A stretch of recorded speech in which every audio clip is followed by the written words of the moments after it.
Bismillahirrahmanirrahim. Assalamualaikum warahmatullahi wabarakatuh. Waalaikumsalam warahmatullahi wabarakatuh.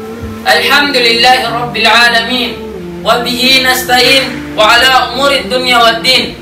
Wassalatu wassalamu ala asyrafil anbiya'i wal mursalin sayyidina wa habibina wa syafi'ina wa maulana Muhammad sallallahu alaihi wasallam. Allahumma shalli ala sayyidina Muhammad.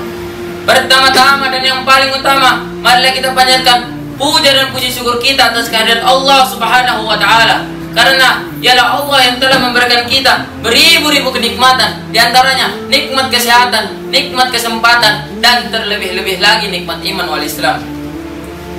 Salawat berboncengkan salam, berbahan bakarkan Islam, berasapkan iman buah hati Siti Aminah, belahan hati Siti Khadijah, yakni baginda Nabi Allah Muhammad sallallahu alaihi wasallam. Allahumma shalli ala sayyidina Muhammad.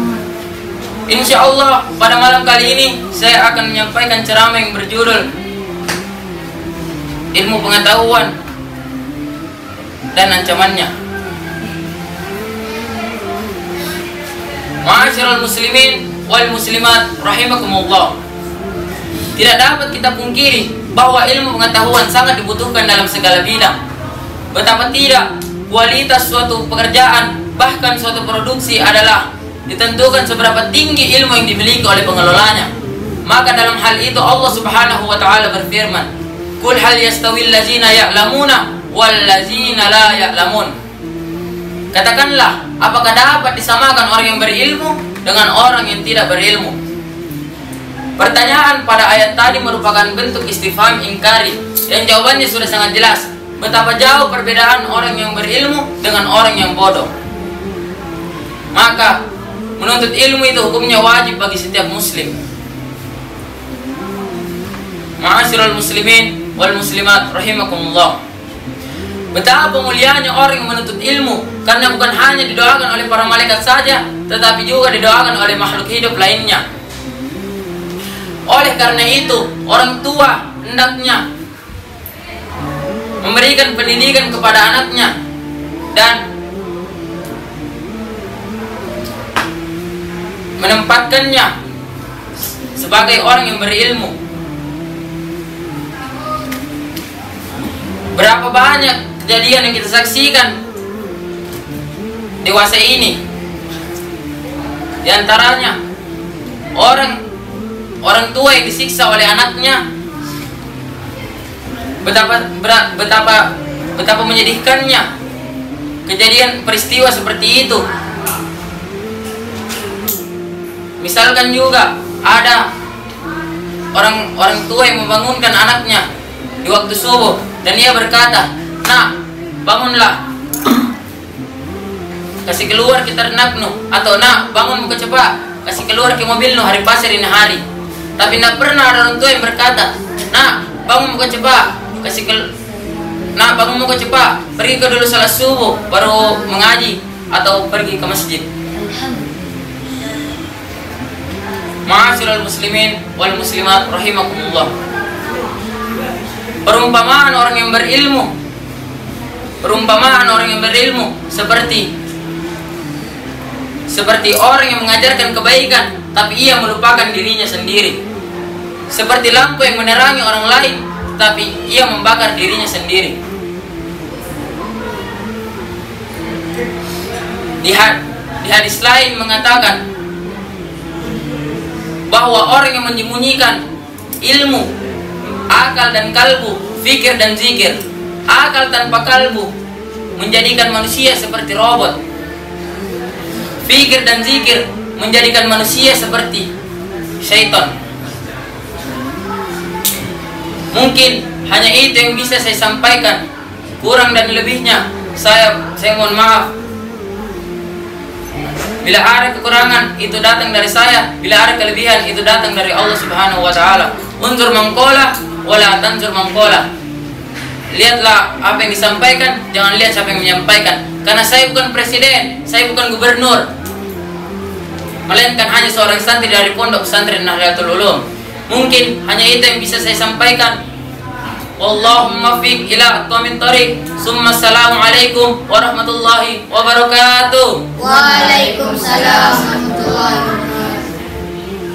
Assalamualaikum warahmatullahi wabarakatuh.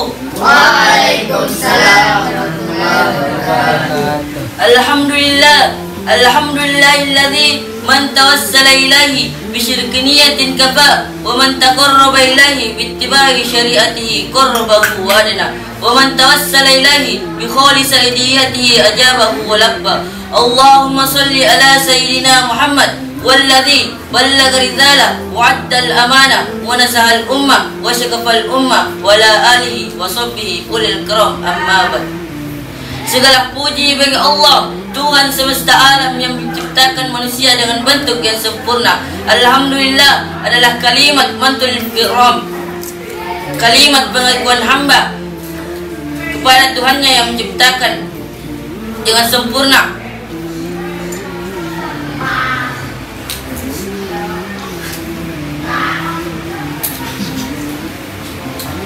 Sungguh, sekalipun kita akui bahwa nikmat itu bukan hanya pangkat, jabatan, harta, dan kedudukan, tetapi nikmat juga meliputi atakul kalimah yang senantiasa menghiasi hati kaum muslimin. Allah berfirman dalam Al-Quran, A'udzubillahi minasyaitonirrajim, Bismillahirrahmanirrahim. Wa in ta'uddu nikmatallahi la tuhsuha. Jikalau engkau hendak menghitung nikmatku, kata Allah, la tuhsuha, maka engkau tidak mampu menghitungnya. Hal ini merupakan kebenaran yang mutlak, karena dulu sampai sekarang tidak ada alat atau organisasi yang mampu menghitung nikmat Allah. Jikalau ada alat atau organisasi yang mampu menghitung nikmat Allah, maka organisasi itu alat itu akan bubar. Namun nikmat Allah belum sempat dihitung. Salawat menyertai salam tetap tercurahkan kepada Nabi Muhammad SAW. Mengapa tidak? Karena tetesan keringat, darah, jiwa, dan bahkan raganya ia korbankan demi kita umatnya. Perkenankanlah pada kesempatan kali ini saya akan membawakan tema yang berjudul Tanda-tanda Kiamat. Imam atau percaya dan yakin tidak ada keraguan sedikit pun terhadap hari kiamat merupakan salah satu rukun iman. Apabila seseorang mengingkari atau tidak yakin terhadap hari kiamat, maka hukumnya kafir atau murtad bila mereka pernah memeluk Islam. Banyak dalil dalam Al-Quran maupun As-Sunnah yang mewajibkan kita beriman kepada hari kiamat. Dalam satu ayat yang berbunyi, wa yad'ul insanu bisyarri du'aahu bil khair, dan bahwa siapa yang tidak beriman kepada kehidupan akhirat, wa kana al insanu ajula, maka kami sediakan baginya azab yang pedih. Surah Al-Isra ayat 10. Yang dimaksud beriman kepada hari kiamat sebagaimana yang dijelaskan oleh Syekh Az-Zindani dalam kitabnya Al-Iman adalah beriman kepada segala sesuatu sesudah kematian, seperti fitnah kubur, yaitu pertanyaan malaikat sesudah seseorang dikuburkan. Masyarul muslimin rahimakumullah. Beriman kepada hari kiamat, tentu saja kita beriman kepada tanda-tanda kiamat dan kejadiannya yang menakutkan. Hari kiamat termasuk hal gaib, tidak ada yang mengetahui kapan terjadinya, hanya Allah yang mengetahuinya, sebagaimana Allah jelaskan dalam surah Al-A'raf ayat 187 yang berbunyi, A'udzubillahi minasyaitonirrajim, Bismillahirrahmanirrahim. Yas'alunaka 'anis sa'ati ayyana mursaha, qala innama ilmuha inda rabbi. Mereka menanyakan kepadaku tentang kiamat, bilakah terjadinya? Sesungguhnya pengetahuanku tentang kiamat adalah pada sisi Tuhanku. Walaupun tidak ada yang mengetahui kapan terjadinya, namun banyak keterangan Al-Quran dan hadis Nabi yang menjelaskan tanda-tandanya. Menurut sebagian ulama, tanda-tanda kiamat bisa dibagi menjadi 3 bagian. Yang pertama, sughra, yaitu kiamat kecil. Yang kedua, wusta, pertengahan. Dan yang ketiga kubra besar. Masyiral muslimin rahimakumullah. Yang pertama, tanda-tanda kiamat kecil adalah peristiwa pertama atau awal yang muncul dan tidak akan terulang untuk kedua kalinya, seperti wafatnya Nabi Muhammad SAW, terbelahnya bulan, dan wafatnya Utsman bin Affan. Mengapa dinamakan kiamat kecil? Karena peristiwanya jauh dari zaman kita. Sebagai kesimpulan, marilah kita memperketat takwa dan ibadah kita dan segera bertobat kepada Allah sebagai syarat di hari kiamat nanti. Itulah ceramah yang dapat saya sampaikan. Allahumma muwaffiq ila aqwamit thariq. Assalamualaikum warahmatullahi wabarakatuh. Waalaikumsalam warahmatullahi wabarakatuh. Bismillahirrahmanirrahim. Assalamualaikum warahmatullahi wabarakatuh. Waalaikumsalam warahmatullahi wabarakatuh. Alhamdulillah. Alhamdulillahi rabbil alamin. Wa bihi nasta'in wa ala umuri dunya waddin. Wassalatu wassalam wa ala asrafil anbiya'i wal mursalin sayyidina Muhammadin wa ala alihi wa sahbihi ajmain, amma ba'd. Pertama-tama dan yang paling utama, marilah kita memanjatkan puja dan puji syukur kita atas kehadirat Allah Subhanahu wa ta'ala.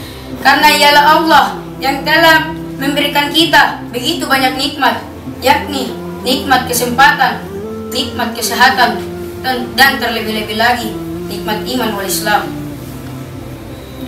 Salawat berboncengkan salam atas junjungan Nabi besar kita Muhammad sallallahu alaihi wasallam. Allahumma shalli ala sayyidina Muhammad. Karena ialah Nabi yang telah membawa kita dari zaman jalan kaki menuju zaman naik motor Kawasaki. Karena ialah Nabi yang telah membawa kita dari zaman naik onta menuju zaman naik mobil Toyota. Dan ialah Nabi yang telah membawa kita dari zaman gelap gulita menuju zaman terang benderang yang seperti saat ini. Dengan kata lain, minaz zulumati ilan nur au ila syiratim mustaqim. Berdirinya saya di sini untuk membawakan suatu ceramah yang berjudul kematian. Kematian merupakan perpisahan antara ruh dan raga. Kematian juga akan membawa kita ke alam abadi, yakni alam akhirat. Dan kematian juga yang akan menghilangkan segala nikmat yang manusia peroleh atau dinikmati selama hidup di dunia. Sama halnya dengan kehidupan di dunia. Kehidupan di dunia ini hanyalah sementara. Kehidupan di dunia diperumpamakan seperti perantau yang pergi merantau ke negeri orang, dan pada saat yang tepat ia akan kembali ke tempat asalnya.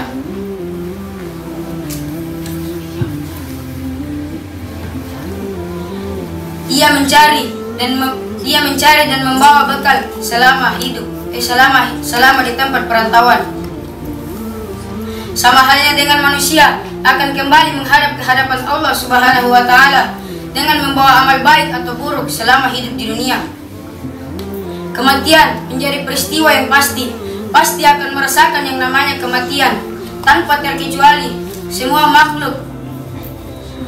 makhluk berjiwa ciptaan Allah akan mengalami yang namanya kematian. Di antaranya manusia, hewan, jin, bahkan malaikat sekalipun akan merasakan yang namanya kematian. Seperti yang terdapat dalam firman Allah Subhanahu wa taala dalam Quran surat Al-Ankabut ayat 57 yang berbunyi, "Qul a'udzubillahi minasyaitonir rajim. Bismillahirrahmanirrahim. Kullun nafsin za'iqatul maut." Tiap-tiap yang berjiwa akan merasakan yang namanya kematian. Summa ilaina turja'un, dan hanya kepada kami dikembalikan. Ayat ini memberikan kita pemahaman tentang berpisahnya ruh dan raga yang akan kita alami entah kapan, bagaimana dan di mana kematian itu akan menghampiri kita. Tidak ada yang mengetahuinya, semua menjadi rahasia Allah Subhanahu wa ta'ala. Masyarul muslimin wal muslimat rahimakumullah. berbicara tentang kematian, tak luput dari yang namanya sakaratul maut. Sakaratul maut adalah saat-saat pencabutan nyawa manusia oleh malaikat Israel. Saat sakaratul maut adalah saat yang paling menyakitkan yang belum pernah manusia rasakan selama hidup di dunia. Sakitnya sakaratul maut kira-kira 300 kali pukulan pedang, seperti yang dikatakan Imam Suyuti dalam kitab Syarhus Syudur yang diriwayatkan oleh Hasan. Rasulullah SAW bersabda, sakitnya sakaratul maut kira-kira 300 kali pukulan pedang. Masya Allah, satu kali pukulan pedang saja sakitnya sudah bagaimana, apalagi 300 kali pukulan pedang. Ma'asyiral muslimin wal muslimat rahimakumullah. Pertanyaan besar bagi kita semua, sudah siapkah kita bila saat nanti malaikat maut datang menjemput nyawa kita? Sudah siapkah kita berbaring sendiri, berbalut kain kafan di dalam lubang yang berukuran 1 kali 1,5 meter? Tentunya yang dapat menjawab pertanyaan ini hanyalah diri kita sendiri. Karena kalau ajal kita sudah tiba dan malaikat Israel sudah siap untuk mencabut nyawa kita, maka kita tidak akan bisa menunda kematian kita walaupun hanya 1 detik saja. Sebagai kesimpulan, marilah kita senantiasa meningkatkan iman dan takwa kita kepada Allah sehingga kematian itu datang kita masih dalam keadaan muslim. Unzur mangkola wala tanzur mangkola. Lihatlah apa yang disampaikan, jangan lihat siapa yang menyampaikan. Karena saya bukan gubernur, bukan presiden, melainkan saya cuma seorang santri pondok pesantren Nahdlatul Ulum.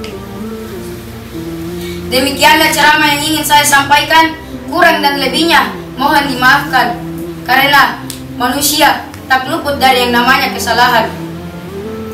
Syukran, wallahu muwaffiq ila aqwamit thoriq.